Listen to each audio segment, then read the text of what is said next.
Negative പറഞ്ഞ് തളർത്തുന്നവർക്കിടയിൽ പോസിറ്റീവായി ജീവിച്ചു കാണിക്കുന്നതും ഒരു ചലഞ്ചാണ്.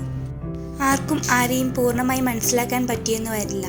കാരണം കടൽ കണ്ടു എന്ന് പറയുന്നവരൊക്കെ കണ്ടത് തിരയും തീരവും മാത്രമാണ്. മറ്റുള്ളവർ തങ്ങളുടെ പ്രശ്നങ്ങളെക്കുറിച്ചുള്ള കണക്കെടുപ്പ് നടത്തുമ്പോഴും തനിക്ക് ലഭിച്ച സൗഭാഗ്യങ്ങളെക്കുറിച്ച് എണ്ണുവാൻ സാധിക്കുന്നതാണ് ഒരു വ്യക്തിയുടെ സന്തോഷത്തിൻ്റെ രഹസ്യം. എല്ലായ്പ്പോഴും മനുഷ്യൻ വിധിയെ കുറ്റപ്പെടുത്തുന്നു. എന്നാൽ യഥാർത്ഥത്തിൽ തെറ്റുകളുടെയും അഭിനിവേശത്തിൻ്റെയും ബലഹീനതകളുടെയും പ്രതിധ്വനിയാണ് അവൻ്റെ ജീവിതം.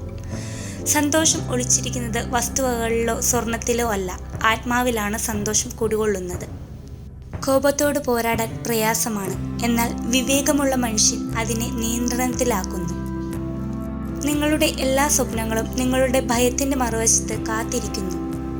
ജ്ഞാനിയായ ഒരു മനുഷ്യൻ ജയിക്കാൻ വേണ്ടി പോരാടുന്നു, പക്ഷേ പരാജയപ്പെടാൻ സാധ്യതയുള്ളതിനെ നേരിടാനുള്ള പദ്ധതി തയ്യാറാക്കിയില്ലെങ്കിൽ അവൻ്റെ ബുദ്ധിയേക്കാൾ ഇരട്ടി വിഡ്ഢിത്തമുള്ളവനായി അവൻ മാറും.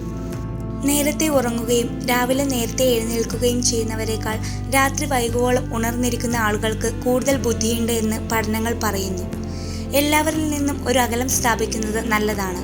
ആരെയും വേദനിപ്പിക്കാനല്ല, സ്വയം വേദനയുടെയും സങ്കടത്തിൻ്റെയും മധുരം നുണയാതിരിക്കാനാണ്. ഈ അകൽച്ച ബന്ധങ്ങളിലെ ആഴം തിരിച്ചറിയാൻ സാധിക്കും. ഒരുപക്ഷെ നമ്മൾ അവർക്കിടയിലെ കോമാളികളോ നേരമ്പോക്കോ ആയിരിക്കാം. ഈ അകൽച്ചയിലും മൗനത്തിലും നമ്മുടെ മനസ്സ് കാണുന്ന, മനസ്സ് തൊട്ടറിയുന്ന സൗഹൃദങ്ങളും ബന്ധങ്ങളും നമ്മുടെ കൂടെ കാണും. അല്ലാത്തവ നൈമിഷികമാണ്, അവരുടെ ആവശ്യത്തിന് വേണ്ടി സമീപിച്ചവരാണ്. പ്രശ്നങ്ങൾക്ക് മുന്നിൽ അടിപതറാതെ നിൽക്കണമെങ്കിലും അകൽച്ച ഗുണപരമായ അന്തരീക്ഷം സൃഷ്ടിക്കും. അതിലൂടെ ഓരോ വ്യക്തിയും കൂടുതൽ കരുത്തനാകുകയും തനിക്ക് താൻ മാത്രമേ ഉള്ളൂ എന്ന് തിരിച്ചറിയുകയും ചെയ്യും. പ്രശ്നത്തെ നേരിടാനുള്ള കെൽപ്പും താനെടുത്ത തീരുമാനത്തിൽ അടിയുറച്ചു നിൽക്കാനുള്ള ആർജവും ഓരോരുത്തരിലും ഉണ്ടാകും. ആത്മവിശ്വാസമാണ് ഏറ്റവും പ്രധാന ആയുധം. ഓരോ ദിവസവും ആത്മവിശ്വാസത്തോടെ തുടങ്ങുക. അതൊരു പക്ഷേ വിജയം നൽകിയില്ലായിരിക്കാം, പക്ഷേ ഏത് വെല്ലുവിളിയെയും നേരിടാനുള്ള ധൈര്യം നൽകും.